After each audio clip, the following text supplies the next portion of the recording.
gue pengen tuh kalau misalnya let's say kita bikin program film internasional, mau itu memang gabungan dari film-film yang art banget sama yang crowd pleaser gitu. Dan it has to be banyak genre. Oh, ini ada mama-mama yang atau UMKM yang atau kayak kelompok perempuan di tempat itu yang ingin menawarkan ada makanan camilan nanti kita masak. Terus ada pemuda yang nanti kita yang sewa terpal saja, sewa gotong royong ya. Gitu. Iya, sesuai tema tahun ini kan gotong royong kan. Apa gemohing. Dan kita yakin bahwa tanpa festival film Jason nggak mungkin kenal Purbalingga. Bisa jadi. Bisa jadi. Tidak kenal es durennya. Iya, dan karena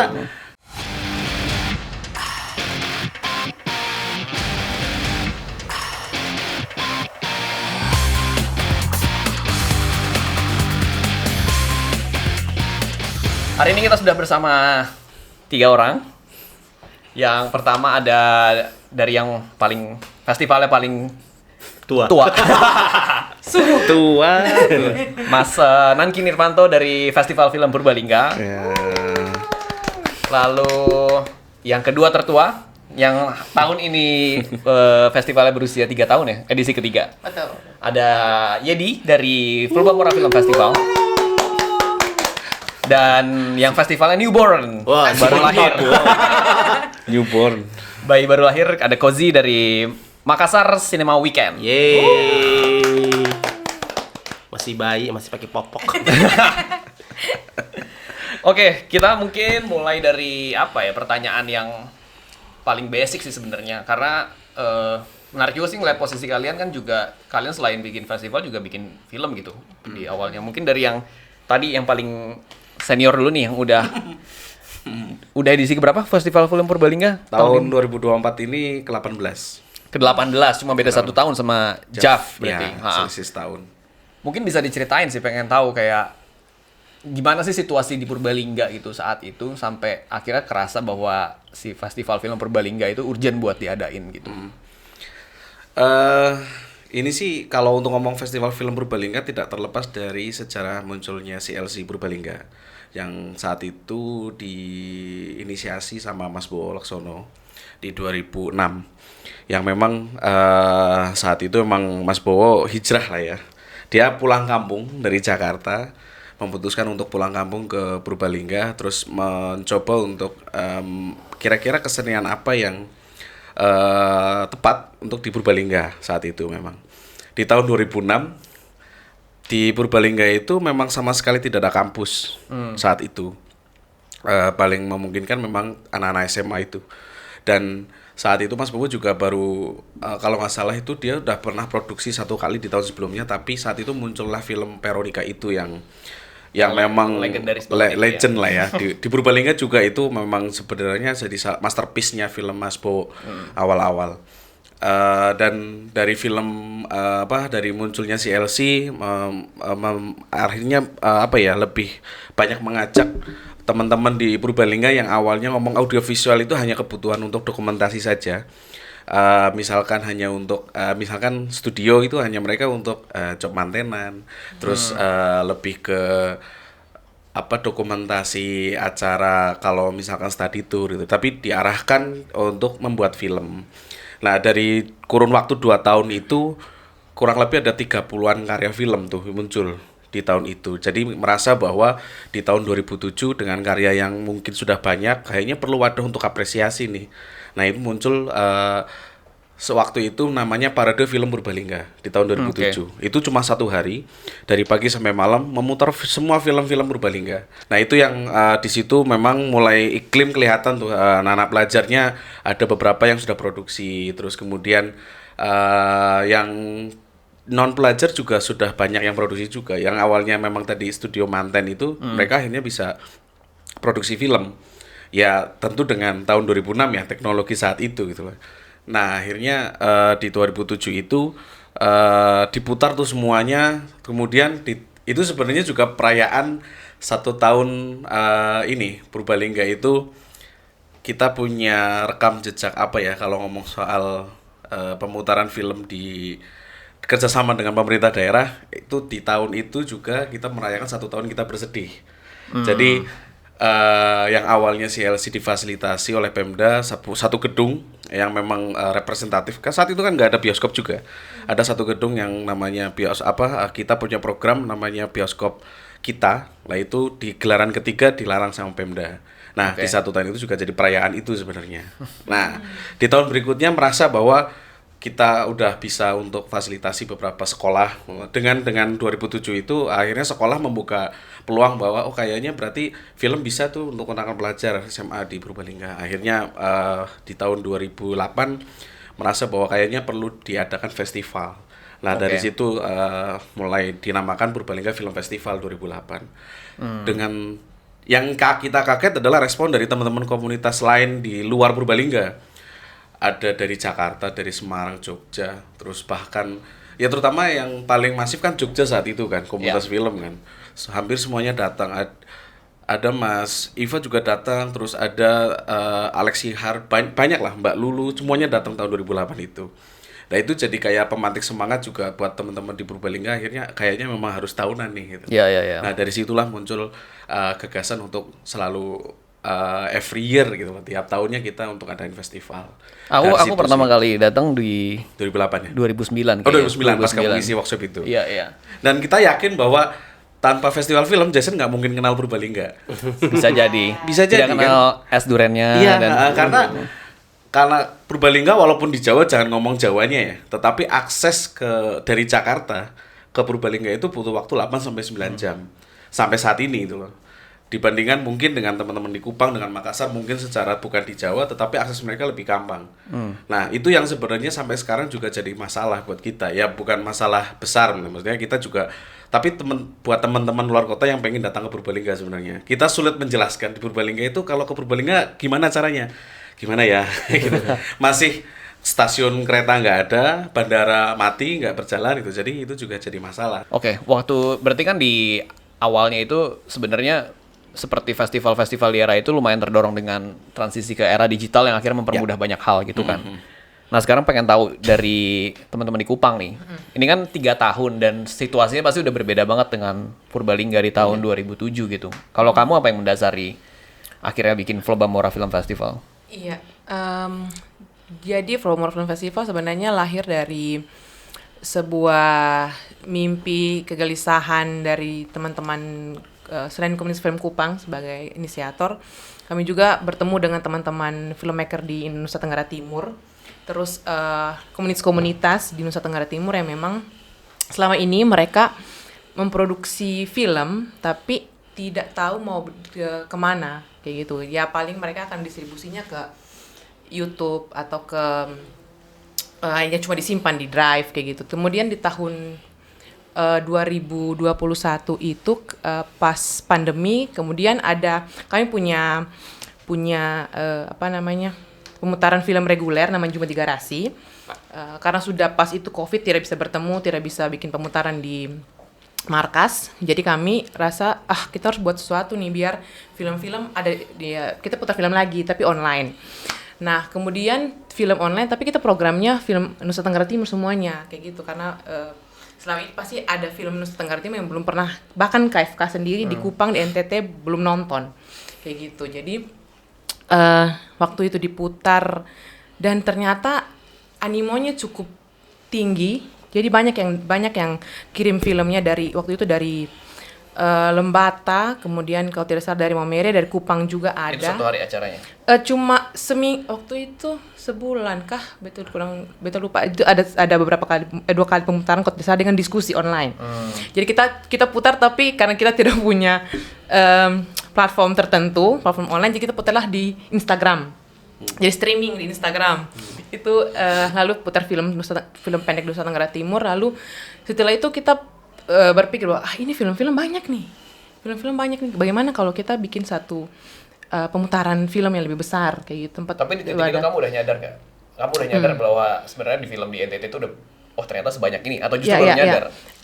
Selama ini sebenarnya terhubung, tapi kayak mengetahui bahwa filmnya lebih banyak itu baru sekarang, ketika bertemu dan ketika bikin pemutaran itu lagi karena ternyata ada yang bikin series juga, ada yang bikin ternyata filmmaker banyak. Iya. Lalu 2021 itu kami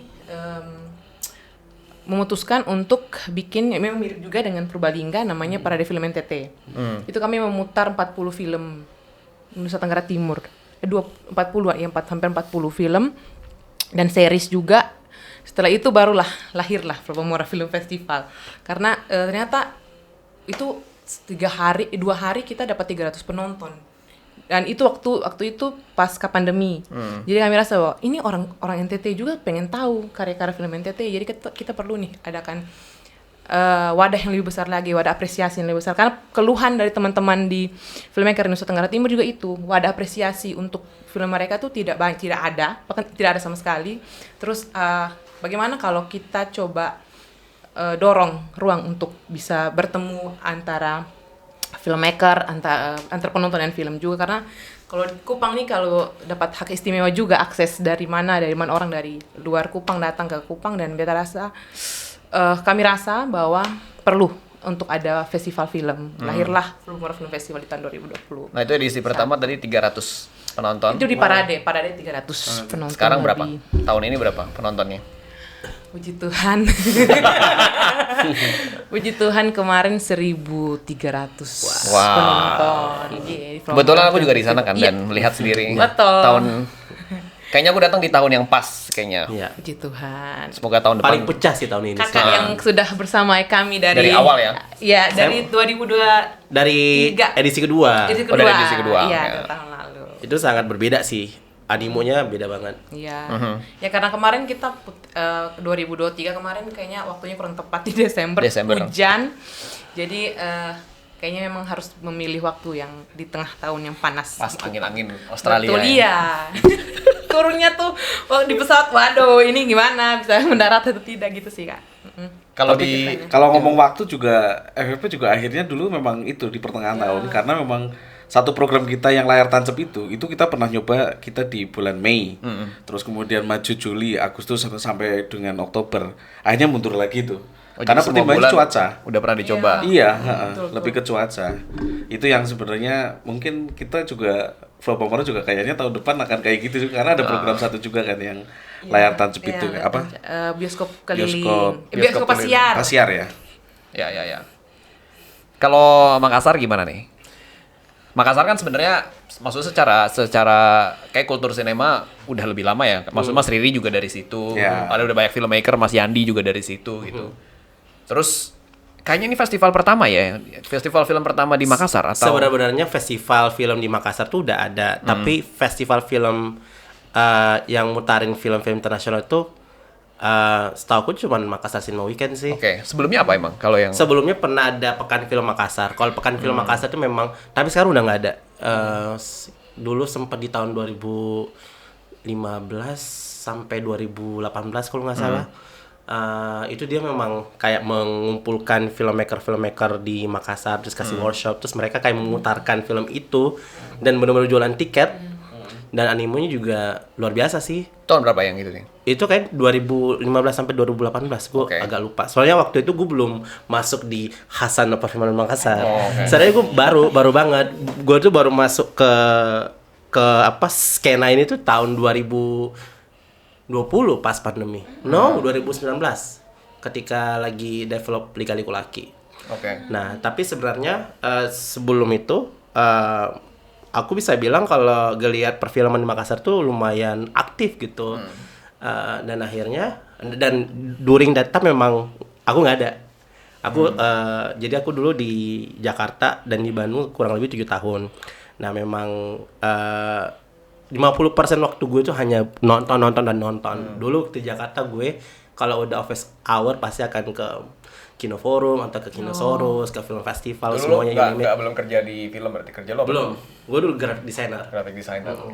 Nah, pokoknya kalau udah beres kerja gue ke festival inilah gitu, ke 100% manusia, Europe on screen.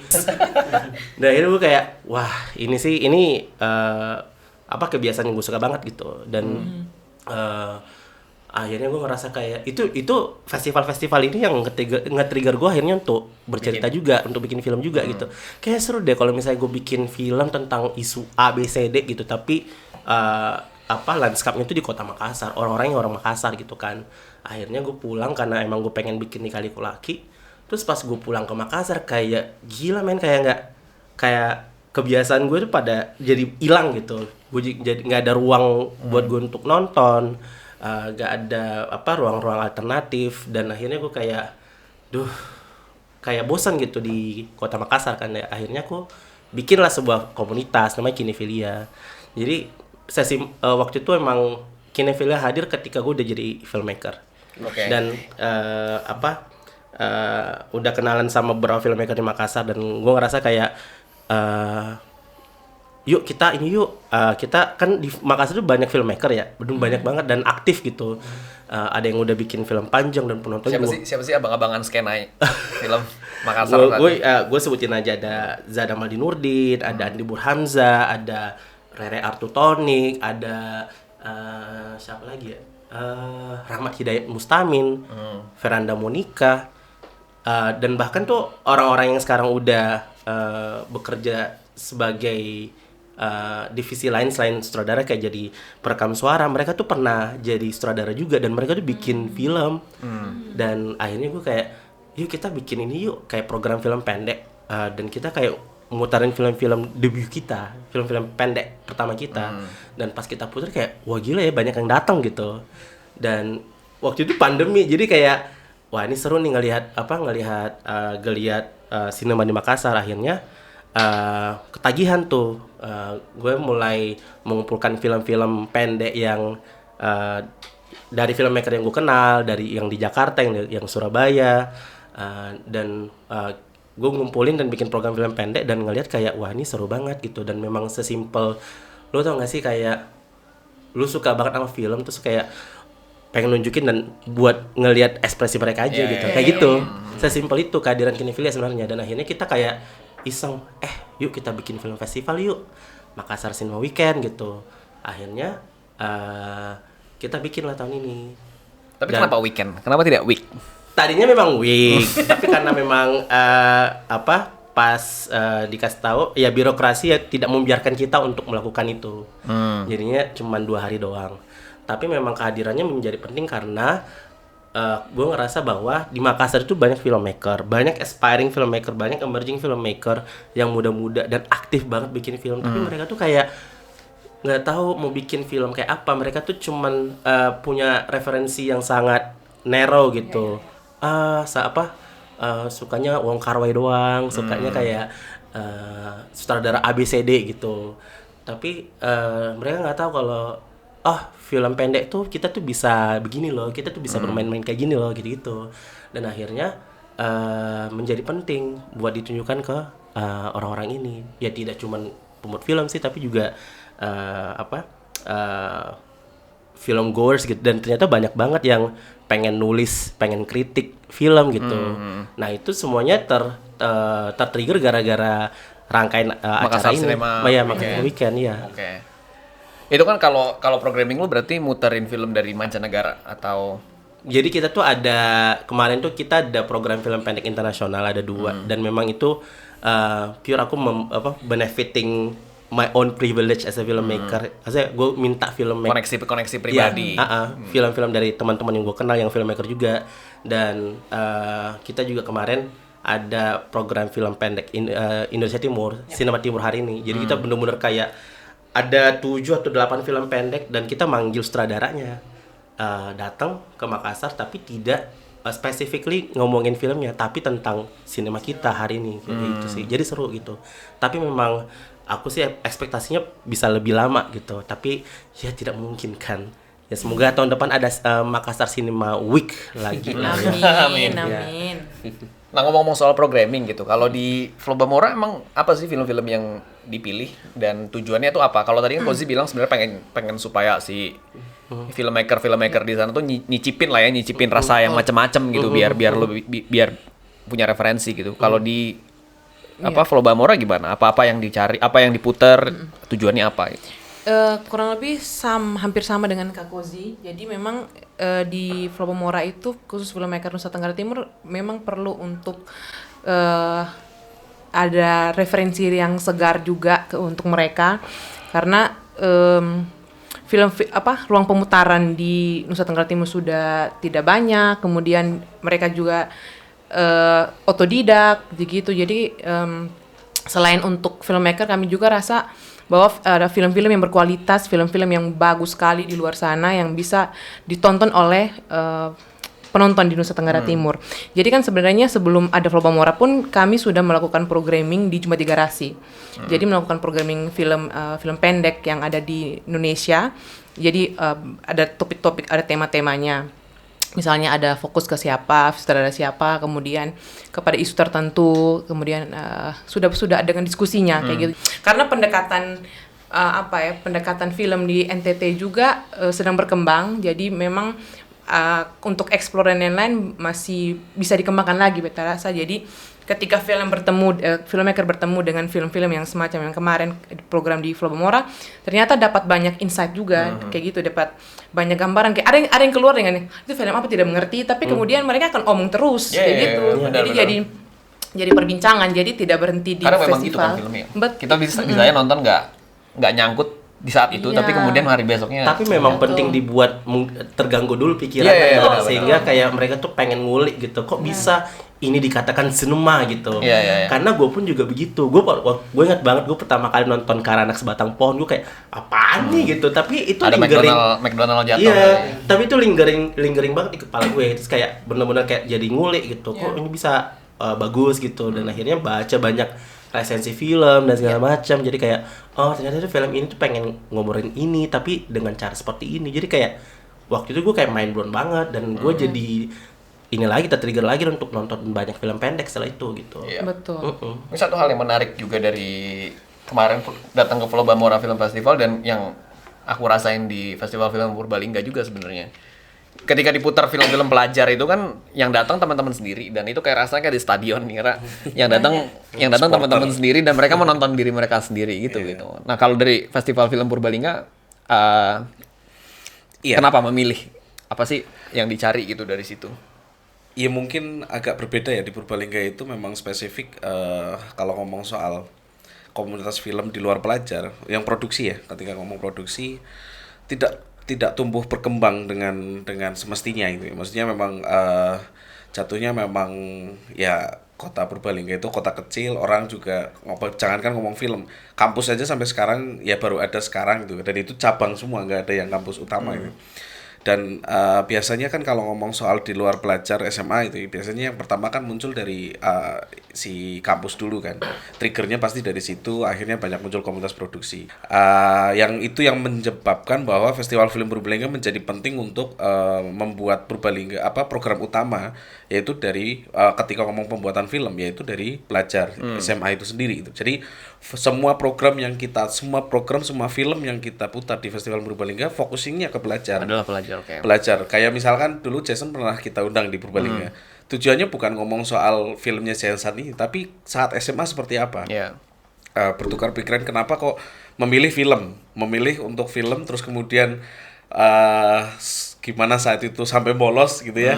Lah itu yang maksudnya kita lebih mengenalkan bahwa film itu jadi medium mereka untuk berekspresi. Di level itu sebenarnya. Jadi ngomong soal nanti setelahnya kalian akan bisa lanjut kuliah dan sebagainya, kita nggak mikir sampai ke situ. Yang penting bahwa mereka bisa berekspresi lewat film sampai di situ dulu gitu loh. Karena memang saat di kota kecil yang memang tidak banyak pilihan, anak-anak pelajar SMA itu yang mereka pasti kan mencoba mencari alternatif kan. Nah itu yang mau kegiatan apa nih lah, kita mencoba memberikan pilihan sebenarnya, ada film nih medium yang bisa kalian pelajari. Nah CLC perannya di situ adalah bagaimana kita Festival Film Purbalingga itu kan menjadi kita itu selain memutar film di festivalnya sendiri, programnya kan kita juga banyak, ada workshop pendampingan juga, nantinya juga kita dampingi mereka produksi dari awal sampai akhir itu loh, dan kita menjaga benar-benar kualitasnya. Nah itu yang sebenarnya menjadi tugas berat kita juga selain menyelenggarakan festivalnya, yang di dalamnya juga harus ini harus ngapain lagi anak-anak SMA sekarang ya gitu loh. Ya itu yang lebih fokusnya ke situ. Dan ketambahan lagi bahwa saat ini kita mencoba untuk pemuda desa yang memang basisnya kita, karena kita benar-benar kalau ngomong tuh kota Purbalingga itu jangan ngomong bayangkan, bahkan ngomong Semarang itu sangat jauh gitu loh, bahwa kota itu hanya lingkup paling radius 100 meter persegi gitu loh. Habis setelah itu udah kampung gitu loh. Nah, jadi memang orang-orang kampung yang di kotanya sendiri juga RT RW masih sangat kental gitu loh. Maksudnya memang sangat sangat berbeda dengan daerah lain. Nah, jadi pemuda desa menjadi aset yang kita juga harus kembangkan juga untuk ngomong soal film sebagai produk gitu kan. Produk budaya itu. Jadi kita mencoba membuat program yang mereka itu bisa berkolaborasi dengan kita melalui program layar tancap. Layar tancap ya. Jadi Itu yang diputar juga film-film pelajar nah, tadi. itu jadi kita kayak mencoba untuk membuat sirkulasi ekosistem ya, ekosistem film di Purbalingga itu pelajar yang buat, yang mutar adalah pemuda desa. Oke. Jadi nggak usah pemuda desa, Karang Taruna sebagainya, mereka nggak usah bikin film, karena mereka udah ngomong soal ngomong produksi film nanti duitnya dari mana nggak mungkin itu. Mereka pasti ngomongnya soal bagaimana mereka bisa hidup itu aja. Iya, kan. iya, iya. Jadi itulah yang mungkin salah satu alasan kenapa setelah SMA ya mereka nggak ada banyak pilihan untuk berkarir di Purbalingga ngomong film gitu. Nah itu yang jadi ekosistem yang kita bangun adalah pelajar yang mereka masih mencoba mencari jati diri, mencoba untuk berekspresi. Mereka untuk kita tarik untuk produksi dengan kepolosannya mereka. Dan pemuda desa ini yang sebagai mereka pelopor gitu ya di wilayahnya, mereka membuat event kegiatan yaitu layar tancap itu. Ada di berapa desa ya? Tahun ini Festival Film Purbalingga kita bisa di 35 desa dalam 1 bulan. Dalam 1 bulan. 1 bulan, 22 hari. 22. Kita festival kan satu bulan. Berarti 1 hari bisa jalan di Ada 2 titik, bisa 2 atau 3 titik. Dan itu yang sebenarnya lagi kita coba kembangkan. Yaitu maksudnya pengembangan ini yang sebenarnya kita fokus ke situ karena tagline kita itu kan sinema untuk semua ya. Nah itu yang sebenarnya jadi semangat kita bahwa pengen mengenalkan film itu nggak cuma sebagai pencapaian artistik aja, tetapi ini sebagai medium hiburan alternatif masyarakat juga selain TV gitu loh. Selain TV itu yang sebenarnya semangat yang kita gencarkan gitu loh. Maksudnya memang di Festival Film Purbalingga akhirnya segmentasinya tidak hanya pelajar, tapi di 22 hari 3 minggu awal itu ya masyarakat umum melalui medium layar tancap itu. Responnya gimana tuh pas kalau selalu diputar film-film pelajar? Nah, itu yang menarik bahwa masyarakat sekarang kan kalau sekarang udah terbiasa ya karena memang udah tahun ke-18 dan orang sudah ada ekspektasi gitu ya? Artinya film bahasa Banyumas gitu kan. Ngapak, nyong kowe, kencot gitu kan dan lain-lain itu. Artinya orang sudah mulai terbuka bahwa anak-anak sekarang sudah bisa bikin film. Gitu. Jadi ekspektasinya ketika ngomong film ini adalah film sedih dengan bahasa Banyumas, mereka bisa merasakan kesedihan itu. Berbeda dengan 10 tahun yang lalu. Artinya secara industri di TV juga ngomong bahwa ketika kalian akan ngomong soal ini film program yang memang lucu gitu ya, komedi, mereka bahkan ada karakter yang memang bukan orang Banyumas jadi orang Banyumas kan. Jadi seolah-olah bahasa itu jadi untuk menarik daya tarik penonton untuk ketawa gitu loh. Nah, jadi jokes, jadi jokes gitu loh. Jadi ketika misalkan kayak ya kita banyak lah ya di Warkop DKI ada Indro gitu kan, yang mereka ketika tanpa ngomong apa dengan Banyumas saja udah orang ketawa gitu kan. Bahkan sampai filmnya Mas Iva Sang Penari itu adegan lagi sedih. Itu ngomong Banyumas satu studio ketawa itu loh. Maksudnya itu masih jadi bahan ini ya. Maksudnya memang bahasa Banyumas itu belum jadi orang jadi belum aware itu bahwa ini itu bahasa ibu yang sebenarnya maknanya itu macam-macam tapi hanya sebatas orang baru dengar gitu loh. Nah, jadi dulu itu awal-awal itu ya mau film sedih, mau film itu senang ketika ada dialog bahasa Banyumas pasti ketawa. Pasti ketawa. Nah, kalau tahun-tahun ini udah mulai edukasi berkembang ya soal pengetahuan masyarakatnya sendiri bahwa ini film Banyumas walaupun menggunakan bahasa ngapak tapi ngerasa sedih juga. Jadi ada momentum bahwa merasakan bahwa kita setidaknya berhasil membudayakan film dengan bahasa daerah ke orangnya sendiri, ke masyarakatnya sendiri itu. Jadi mereka itu nggak kekuk ya, artinya mereka sudah terbiasa bahwa film Banyumas ya film itu bisa dipakai dengan melalui film bahasa Banyumas itu, bahasa itu bisa universal gitu di situ. Jadi nggak yang respon ketawa itu enggak, tapi lebih kayak fokus ke cerita sekarang.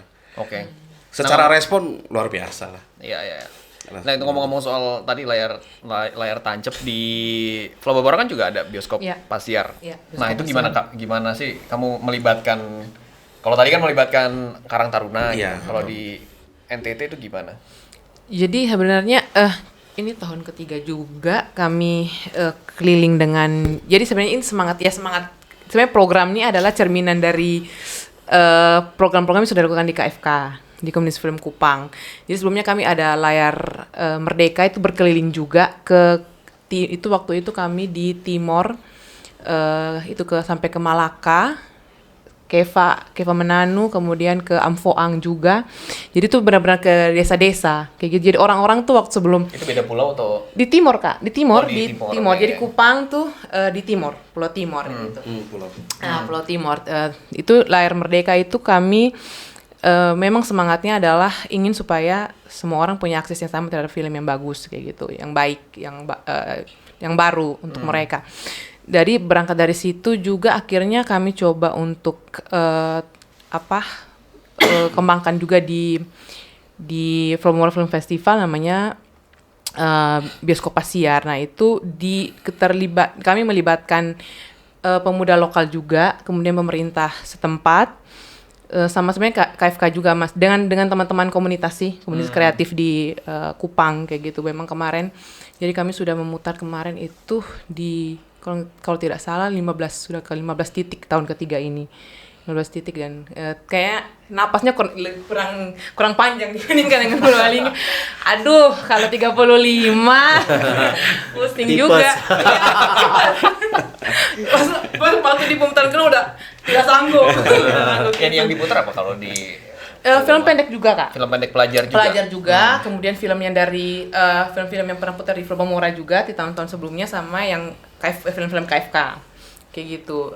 Jadi kemarin tuh itu ya kami keterlibatan masyarakat sih, kayak terutama penonton itu waktu di tahun ketiga ini baru kami rasa benar kelihatan antusiasmenya kayak gitu, karena di tahun pertama kedua tuh kami rasa coba kita gas dulu ya, buatnya konsisten terus. Akhirnya di tahun ketiga ini baru orang-orang jadi tahu KFK Film Festival ada di Kupang, kemudian ada namanya Bioskop Pasiar.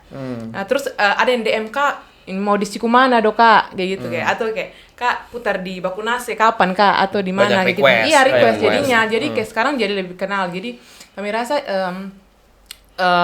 programnya jadi sudah bersentuhan dengan masyarakat langsung kayak gitu. Mereka sudah lebih tahu bahwa di sini di Kupang ada festival film, ada filmmaker yang buat film NTT, memang film-filmnya tentang seputar kebudayaan, keseharian masyarakat. Tapi itu kami coba bangun dan coba memperkenalkan dengan penonton. Jadi sekarang baru kelihatan, setelah tahun ketiga baru kelihatan bahwa orang-orang jadi bisa mau terlibat sebagai penonton, terus kayak menawarkan diri juga. Kami kasusnya adalah kemarin di Bioskop Pasiar ada satu kelurahan namanya. Jadi kami melibatkan kelurahan-kelurahan di Kupang, jadi namanya Nun Bondela. Itu antusiasmenya sangat tinggi juga, tapi itu karena ada tawaran kayak misalnya ini ada mama-mama atau UMKM atau kayak kelompok perempuan di tempat itu yang ingin menawarkan ada makanan camilan, nanti kita masak. Terus ada pemuda yang nanti kita yang sewa terpal saja, sewa gotong royong tenda ya, gitu, iya, sesuai tema tahun ini kan gotong royong kan? Apa gemohing. Jadi itu sih, jadi tahun ini selain penontonnya semakin sudah ada beli tahu, sekarang keterlibatan juga orang-orang yang selama ini bukan orang film, tapi kayak lurah atau dari komunitas mana yang di luar film di Kupang. Jadi kami rasa gitu sih, dia jadi berkembang, tidak hanya keterlibatannya tidak hanya sebatas komunitas yang di awal Filmora lahir, tapi sudah mulai perlahan berkembang. Berarti ini benar-benar sinema mempersatukan kita ya. Luar biasa. Kalau lu gimana Gos? Kayak tahun ini siapa aja yang penontonnya kalau lu identifikasi tuh siapa aja sih yang datang? Gue karena gue udah sering bikin pemutaran di Makassar, jadinya gue bisa mulai meraba-raba nih, ini penonton di Makassar tuh kayak gimana. Oke. Jadi tampaknya pergabungan antara orang-orang yang udah literasi filmnya udah kaya lah. Terus ada maksudnya mostly ini adalah filmmakers. Mau filmmaker yang udah ngabang-abangan, udah ada juga film-film maker baru gitu. Senior lah ya. Senior. Abang-abangan skena. Skena. Nah, tapi juga sebagian itu adalah memang orang-orang yang suka film aja, suka nonton film gitu. Jadi kemarin memang gue cara ngeprogrammingnya adalah gue pengen tuh kalau misalnya let's say kita bikin program film internasional, mau itu memang gabungan dari film-film yang art banget sama yang crowd pleaser gitu. Dan it has to be banyak genre. Jadi pokoknya Ada berapa program di kemarin? kalau internasional itu ada 2. Oke. Jadi pokoknya dalam satu program itu harus ada film dokumenter, film horor malah gitu. Harus ada jadi horor maksud satu. lo nggak misain program, ini program yang art, ini program yang crowd Nggak. pleaser. Jadi satu program. Oke. Ada film horor dan ini horor yang pop banget gitu. Dan ada film komedi, ada doku fiksi gitu. Animasi itu benar-benar kita campur. Jadi mereka tuh semuanya pada ya happy lah gitu kedua sisi ini gitu. Seperti itu sih. Jadi beneran diverse banget ya si penontonnya Iya. gitu. Dan seneng banget kemarin tuh bener-bener kayak penonton pada reaktif banget. Iya. Oke. Merespon merespon. yes. Dan pas udah nonton mereka kayak gue nggak ngerti sih film pertama itu menarik banget gitu. Kayak itu film yang pertama itu yang doku fiksi tentang ini deh, tentang itu deh. Kayak gitu-gitu. Jadi kayak aduh Experience itu ya setelah pemutaran itu kan. Seru sih. Kenapa pilih open air, Kak? Open air.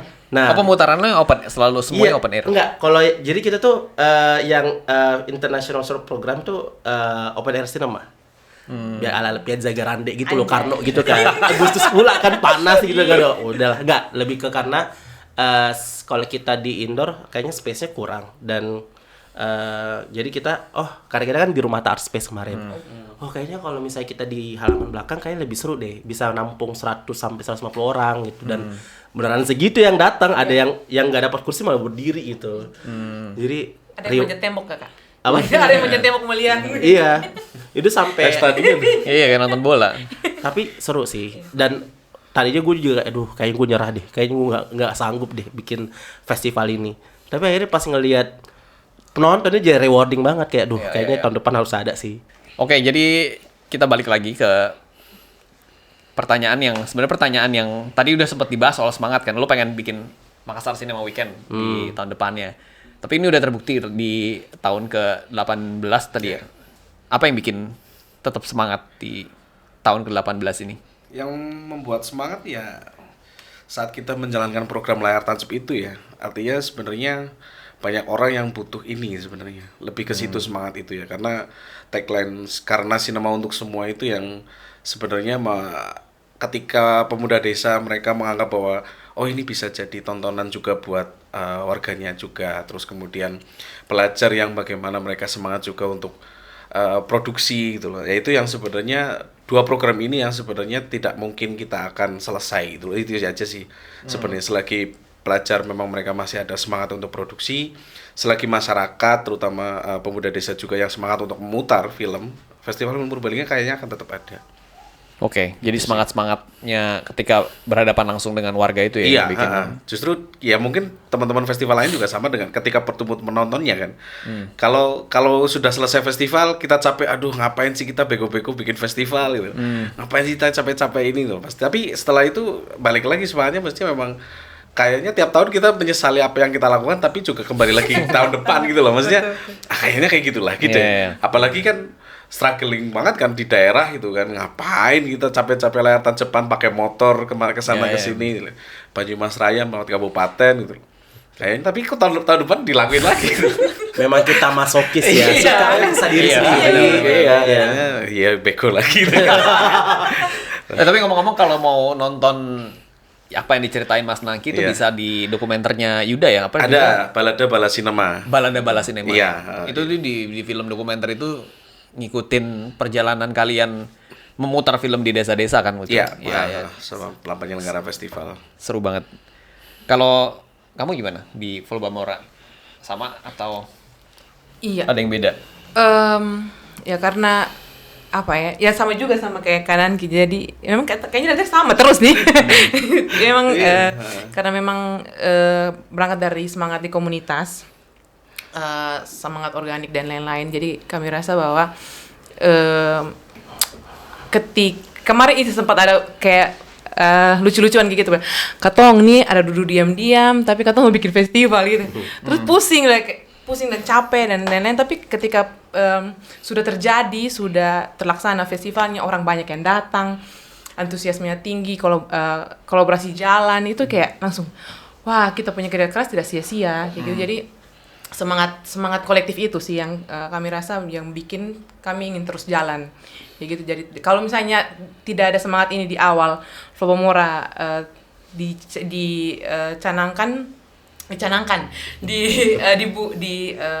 dibuat lahir, kami rasa kami tidak akan sampai di sini sih. Jadi kayak saya rasa semangat kolaborasi itu, kemudian antusiasme penonton, kemudian apresiasi dari semua orang yang datang, lalu keterlibatan semua orang. Jadi kayak kemarin tuh baru kelihatan bahwa festival jadi tempat yang sangat lebur kayak gitu. Semua orang bisa menikmati, semua orang bisa datang, dan itu jadi dorongan untuk kami untuk tetap terus ada. Satu hal yang luar biasa dari Flobomora kemarin sih menurut gue partinya sih ya. Party wah, itu luar biasa. Salah satu alasan terbesar gue sih kenapa mau ikut berpartisipasi. Jadi itu kan pertama Karena kalinya. Maksudnya itu pertama kali gue ngelihat orang teman-teman di NTT party gitu, dan kalian tahu pagi sih. Iya, kalian tahu cara party. Itu kayak tawaran pertama ketika mau datang ke Flobomora. Kenapa? Karena ada partinya. Kalau Kak Kosi kan sudah dua alasan kenapa datang ke apa tuh Kak? Makanya sedikit menginspirasi gue juga pas cewek. Nah, kan gue tahu bener nih di Makassar tuh orang-orang pada nggak suka joget, nggak suka party lah gitu. Gue tuh bener-bener kayak ngasih tahu volunteer gue nih mau nyewa DJ nih, awas ya kalau kalian nggak pada joget, lu bikin gue membasir duit. Ini pada diancam semua pada joget sambil Tapi joget. joget. Tapi penontonnya pada nggak mau. Nah, tapi kalau di NTT itu memang Semuanya orang kan pada ini. kayaknya memang kultur jogetnya itu tuh dari keluarga. Iya. Memang. Kalau di NTT memang udah jadi culture kan kayak gitu kan. Jadi memang ini kalau duduk tinggal pemantik aja iya, udah. ini lagu diputar saat ini juga langsung joget, Langsung, langsung party di sini, mini party gitu. Gue sebagai orang Jakarta yang kesana merasa gue culun banget dance-nya gitu. Misalnya gila sih. Iya, best. Iya. Energi luar biasa sih. Iya, jadi harus kayak party kerja keras, party juga harus keras juga, tidak bisa apa party cuma putar speaker kecil apa itu. Harus Bahkan diangkut ya. Iya. Cuma diangkut aja. Oh iya, itu juga salah Nah, satu acara yang keren tuh kemarin, ada apa namanya? Pasiar Bemo. Ya kalau di sana angkot namanya Bemo kan. Iya, Bemo. Dan kita diajak keliling ke beberapa tempat Ya. keren Iya sih. Di Kota Kupang. Lama, ya di Kupang. Meanwhile di Makassar ketika gue ngajakin joget, penontonnya kayak Gitu. Utamanya party. Iya, ya. Kalau lu gimana, Kos? Maksudnya sekarang pengen bahas next-nya nih, kayak berapa tahun ke depan. Ini baru tahun pertama, tadi lu bilang pengen diadain. Rencananya 5 sampai 10 tahun ke depan, ekspektasi lu tuh Makassar Cinema Weekend tuh mau buat apa? Mau jadi apa nih? gila, gue tuh sampai pas udah beres tuh gue tuh udah punya angan-angan yang sangat agak delusional sebenarnya, tapi kayak excited gitu, kayak duh seru kali ya kalau kita nggak cuma nonton film doang gitu. Maksudnya seru kalau kita punya venue di berbagai tempat Buat party. itu salah satunya. Maksudnya pengen ada bisa bikin pemutaran scene ABCD, masterclass dan segala macam gitu. Dan gue kemarin juga ngomong sama teman-teman yang ada di Kineville, kayaknya seru kalau misalnya tahun depan tuh kita bikin pemutaran open air cinema, tapi kita memutar film klasik Indonesia tapi pakai 35 gitu. Gue bilang gue yakin banget nih banyak banget kayak proyektor 35 di Makassar yang tersembunyi entah di mana sama roll-rollnya gitu. Kalau kita bisa dapat seru banget tuh. Kalau kita bikin kayak pemutaran layar tancap tapi 35, karena bagi gue kan generasi muda pembuat film di Makassar itu mostly Gen Z dan mereka nggak pernah bersentuhan dengan medium ini Jangan gitu. Gen Z, gue aja nggak pernah. Ini ya. Gue nggak pernah. 2016 FFP muter film bioskop, filmnya pakai 35 mili itu. Wow. Dan itu lebih ke semangat untuk mengenalkan proyektornya. Oh iya. Mengenalkan filmnya. Karena cenderungnya filmnya itu kadang ada dialog yang suaranya udah nggak jelas gitu. Jadi ini gambarnya apa. Tapi yang jelas excitednya lebih ke sensasi memutar dengan 35 mili itu sebenarnya. Waktu itu workshopnya gimana tuh muternya? Ada workshop buat Ada 1 bulan sebelum tuh kita beli sama yang jual. Workshopnya sama yang jual itu. Oh di situ dapatnya. Iya, Proyektornya di situ dapat di Purbalingga juga. Difasilitasi sama Yuda itu juga. Oke. Itu yang 35 itu. Tapi pengen sih sebenarnya kayak menyeluruh gitu loh Kak. Jadi kayak gue tuh pengen MCU tuh kena ke semua filmmaker, tidak terbatas oleh cuman sutradara atau produser doang atau writer. Gue tuh pengen festival itu kena ke aktor misalnya, ke sound designer, sinematografer, karena mereka tuh jarang banget punya platform untuk kayak improving skill mereka gitu. Nggak ada tuh workshop yang buat acting atau buat paling kita aktor banyak tapi maksudnya gue tuh salah satu problem gue ketika bikin film adalah mencari aktor di Makassar. Ya. Karena mereka tuh melihat aktor tuh kayak ya udah ini ada dunia yang sangat glamorous, cekrek-cekrek. Modal tampang doang tapi mereka nggak bisa acting gitu. Tapi dan selalu kayak gitu, metode gue tuh selalu kayak nyari aktor yang udah lama di teater misalnya. Tapi kan acting di teater sama di film beda gitu. Nah, perlu tuh bagi gue kayak festival tuh cewek lah gitu untuk bisa menyentuh orang-orang ini. Maksudnya filmmaker yang tidak hanya bekerja sebagai sutradara atau penulis atau produser gitu. Tapi kalau di Makassar sekarang ada banyak nggak sih screen actors di sana? Oh, banyak banget aktor. Sebenarnya banyak ya. Banyak. Oke. Cuman nggak ada wadah buat mengembangkan ini. Gue tuh waktu bikin Basir dan Salma kan yang jadi Basir itu kan aktor teater.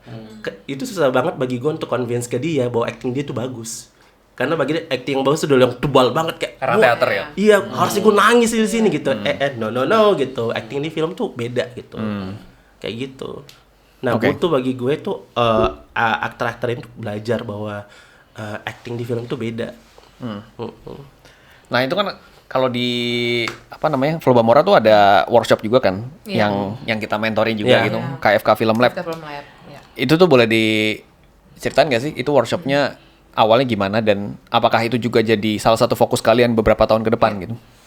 Iya, tentu saja karena selain tadi penonton dan lain-lain, membangun kesadaran dan lain-lain untuk lebih menonton atau dapat banyak referensi film, kami rasa bahwa perlu untuk ada peningkatan kapasitas untuk filmmaker lokal, penulis, produser, kemudian sutradara, kayak gitu. Jadi selama ini karena kami di Kupang itu aksesnya, kami rasa akses cukup baik dari mana-mana ke Kupang. Jadi kami rasa untuk di daerah lain, di Flores, di Sabu, Sumba, Rote dan lain-lain, Alor dan lain-lain itu belum dapat hal yang sama, dapat akses yang sama. Oke. Jadi dengan mentoring dan mentoring yang seperti itu, yang kayak ya dengan orang profesional, dengan pembuat film kayak gitu, itu beta rasa di Kupang, di NTT pun belum banyak. Dan akhirnya KFK Film Lab ini mencoba untuk bisa jadi fasilitator, memfasilitasi ruang untuk filmmaker belajar dengan baik, bisa belajar dari dan dapat mentoring yang baik juga dari profesional di bidang perfilman kayak gitu, biar kedepannya kita mau visi kedepannya adalah kami ingin supaya ada filmmaker baru di Nusa Tenggara Timur. Bukan cuma di Kupang tapi di Nusa Tenggara Timur. Ya makanya kemarin tuh ada dari Momere, ada dari Lembata, kemudian dari daerah lain di Timor kayak gitu, dia Keva. Itu kalau dengar ceritanya juga luar biasa juga tuh, ada yang dari untuk Sumba kemarin. Untuk ikut KFK Film Lab aja dia harus travelingnya sampai 1 hari 1 malam ya. Sehari 24 jam. Iya, terus harus pakai kapal dari Sumba kemarin. Terus itu sih, jadi pengen ada cerita baru lagi, cerita yang lebih beragam. Pengen supaya ada filmmaker muda di Nusa Tenggara Timur yang punya kualitas filmnya punya kualitas yang baik, ya bisa ngomong bersaing, jangan ngomong bersaing dulu, kayak punya pemahaman yang baik tentang film juga, kayak gitu, bahwa film tuh seperti ini, yang kayak gini loh cara buat film, bagaimana cara menulis yang baik kayak gitu. Jadi untuk dorong teman-teman dan meyakinkan bahwa kalian tuh bisa bikin film itu sih. Jadi kayak di KFK Film Lab. Kalau di Purbalingga tuh ada ekspektasi itu juga nggak sih? Maksudnya kayak ekspektasi supaya teman-teman yang apalagi pelajar SMA gitu, ada ekspektasi supaya mereka meneruskan karir di film, atau mungkin udah ada contoh kasus yang Kalau ngomong soal ke personal, maksudnya anak-anaknya sendiri, udah banyak contoh kasus yang mereka akhirnya memilih film sebagai jalan hidup mereka, itu banyak sebenarnya. Tapi memang persoalannya adalah apakah mereka akan kembali lagi ke Purbalingga untuk mengembangkan adik-adiknya, itu kan. Itu kan kadang kita menyerahkan lagi ke mereka. Kadang mereka udah berkarir, kan nggak mungkin di Purbalingga juga ngomong karir film, kan nggak ada karir pet di Purbalingga itu. Apalagi ngomong industri filmnya. Jadi mereka udah pasti udah lepas tuh dari Purbalingga. Tapi yang jelas kalau ngomong soal bagaimana ngomong peningkatan kapasitas, kita juga si LC juga fokus ke situ juga untuk pendampingan pelajar, bahwa memang tidak dimasukkan ke program festivalnya, tapi justru di pra dan paskanya itu. Jadi di pra itu yang bagaimana film nanti terdevelop soal skenario dan lain-lain, memang menjadi program setelah festivalnya itu. Bahkan kita juga kemarin membuat modul pembelajaran yang itu bisa diaplikasikan di Banyumas Raya dengan buku modul itu gitu loh. Jadi yang sebenarnya memang itu menjadi masalah di setiap daerah, bahwa apa sih standarnya gitu. Jadi ketika mereka bertanya standar, kita nggak pernah ngasih standar kan. Dan ya udah, berarti kita kasih standar aja nih, bahwa ada buku modul yang bisa kalian pelajari siapapun. Misalkan karena basis belajar biasanya ada di 2 basis. Yang pertama adalah ekstrakurikuler, yang kedua adalah SMK jurusan broadcasting. ada berapa di Purbalingga? Di Purbalingga sendiri kurang lebih ada sekitar 10-an komunitas film ya, artinya basisnya dari eskul ataupun SMK yang broadcasting. Di luar itu juga ada di Banyumas Raya, karena kita ada jaringan kerja film Banyumas dan Banyumas Raya itu ada 4 kabupaten yang mereka juga memanfaatkan modul itu. Kita susun bareng-bareng yang memang itu jadi standarnya teman-teman mereka untuk teman-teman untuk berkegiatan juga nantinya apa aja yang dia kasih, karena kan ROI School itu sendiri kan kita pertemuan setiap minggu kan. Nah itu selama setengah tahun tuh, jadi apa yang dilakukan sampai selesai itu film, itu yang step by stepnya sebenarnya di modul itu. Dan memang setelah mereka, ya kita tidak menjanjikan apapun setelah mereka bikin film nanti kalian bisa berkarya di film, enggak, karena tujuan awal kita sebenarnya lagi-lagi ngomong film sebagai medium mereka berekspresi aja, karena memberikan pilihan setidaknya mereka bahwa film setelah ini makan kesana kesini ya, dengan kita berkunjung ke Flopomora tahun kemarin, terus kemudian ada yang ke Mini Kino, ada yang ke Aceh juga, kita ajak si filmmakernya untuk kalian present nih tentang film kalian, bagaimana bercerita dan bertemu dengan komunitas yang belajar di daerah lain di luar Purbalingga atau Banyumas Raya itu. Ya setidaknya mereka berpengalaman, saya bisa naik pesawat, saya bisa datang ke Jakarta, saya bisa menang di festival A, festival B gitu. Ya itu bisa jadi cerita mereka, dan ketika mereka memutuskan nantinya untuk kuliah di film ya itu jadi pilihan mereka. Artinya kita tidak pernah menjatuhkan bahwa kamu harus kuliah di sini, enggak gitu. Oke. Di situ. Iya. Nah, sebelum kita tutup nih, pengen tahu menurut kalian apa sih yang dibutuhkan oleh teman-teman yang pengen bikin festival, itu apa yang dibutuhkan untuk pertama kalinya gitu? Mungkin bisa dari Yedi. Keyakinan.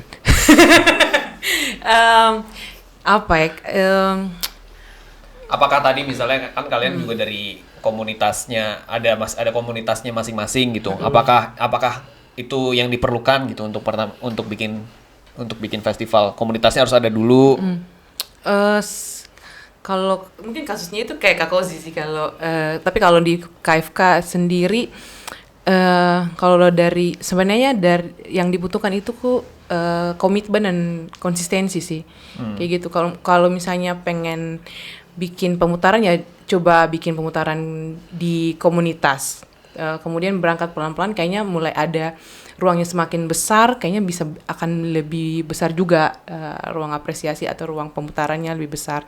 Karena kalau dari KFK sendiri tidak langsung ada Flopomora, tapi kami berangkat dengan putar film keliling, kemudian putar film di kampus, diskusi di komunitas juga, di garasi, di program-program kami. Jadi diawali dengan semangat itu, kemudian konsisten selama 5 tahun. Dengan KFK ini sudah 11 tahun juga sebenarnya, dan pemutaran film bukan baru dilakukan kemarin, tapi sudah dari bertahun-tahun sebelumnya. Jadi kami sudah membangun kebiasaan untuk di komunitas untuk putar film, komitmennya jalan sampai akhirnya ada Flobamora kayak gitu. Jadi beta rasa bukan hanya keinginan untuk bikin, tapi komitmen untuk tetap adakan dia, dan keberlanjutan, memikirkan juga keberlanjutannya, apakah memang ini bermanfaat untuk siapa sih yang mau disasar juga dari festival atau dari acara kita kayak gitu. Jangan sampai hanya mau putar film sekali, tidak seperti itu. Beta rasa kayak ada tanggung jawab yang ketika mau buat acara atau buat festival, itu tanggung jawabnya kayak seluruh kehidupan kayak gitu. Jadi kayak long terms. Ya kayak gitu. Jadi beta rasa itu sih 2 hal yang komitmen dan konsistensi itu sih, Kak, untuk. Ada yang mau nambahin? Ya, kalau saya mungkin ya terlepas dari kayak dibilang, mungkin yang paling penting juga adalah untuk tempat kita berasal seperti apa, seperti itu, dan juga akhirnya itu yang yang menentukan visi kita, festival kita tuh buat apa sebenarnya hadir di kota tersebut, kayak gitu sih. Jadi ya visi ya. Ya. Kalau di Purbalingga sendiri, karena memang kita kita jauh gitu ya, maksudnya memang secara lokasi kita selalu menekankan bahwa ekosistem perfilmannya sendiri di daerah. Jadi ketika ekosistem sudah terbentuk, festival itu jadi penting kan, kebutuhan itu jadi kebutuhan. Ada yang produksi, ada yang memutar film, ada yang bagaimana festival nanti jadi muaranya dari program kita. Nah di situ yang sebenarnya awalnya kita juga ragu, perlu nggak sih Purbalingga ada festival film gitu loh, karena kita nggak tahu kan masyarakat butuh apa enggak. Ketika kita coba ternyata memang butuh. Penonton kita ya tadi sebenarnya kata Kosi bahwa kita harus mencoba untuk mengidentifikasi penonton kita itu sebenarnya seperti apa, karena itu yang menentukan bentuk dari programnya itu sendiri. Dan kan? setiap tempat pastinya beda-beda. Pasti beda-beda. Itu yang menjadi keragaman festival di Indonesia itu loh. Di Flobamora punya A, Makassar punya B, Purbalingga juga punya C itu. Jadi itu yang sebenarnya menjadi beragam, itu menjadi menarik gitu di masing-masing festival. Nah itu yang artinya sebenarnya kalau apa yang dimiliki ya apa yang harus pertama dimiliki, yang jelas pertama bahwa kebutuhan dulu. Kalian butuh nggak sih gitu loh. Kalau memang nggak butuh jangan dipaksa. Kalau misalkan ternyata yang butuh kalian sendiri aja, jangan-jangan orang lain sebenarnya nggak butuh gitu loh. Jadi kalian hanya kerja keras tanpa itu kan feedback gitu dari orang lain gitu. Di situ sih. Berawal dari kebutuhan sebenarnya. Oke, terima kasih buat Kozi, Mas Nangki, Yedi untuk waktunya ngobrol-ngobrol soal festival film, dan pasti harapannya sebenarnya kita expect lebih banyak festival film yang lahir lagi ya pastinya di apa namanya, kalau nggak salah Flobamora itu festival paling timur atau lebih timur mana ya, Makassar atau Lebih Festival timur. film Papua ada ya di Papua. Ya. ada festival film Papua. Iya, Nggak tahu ya. Ya kayaknya itu Tahun berapa dia sekarang? Tahun kemarin ada tuh. 5 ke 3 atau kita juga di kota apa ya di Papua? Lah itu pindah-pindah tuh, Oh, karena itu pindah-pindah. kan diselenggarakan sama Papuan Voice. Ya, Oke. Nah, jadi kadang di sini, kadang di situ gitu. Nah, tapi kemarin terakhir itu di Jayapura kalau kata. Oke. dokumenter kayaknya. Fokusnya ke Iya, dokumenter. Ya, Nah, jadi atau pergerakan. ya kita expect semakin banyak Ya. bermunculan Beragam. di aneka ragam kota gitu. Iya. Oke, demikianlah obrolan kita di podcast Bikinan Berbagi episode 4. Terima kasih untuk ketiga narasumber kita untuk sharing-sharing pengalamannya tentang festival film di daerah yang ada di Indonesia. Semoga pembahasan kali ini bisa memberikan insight baru dan menginspirasi kalian semua tentang betapa kaya dan beragamnya dunia perfilman di Indonesia, terutama dari daerah-daerah yang mungkin jarang tersorot.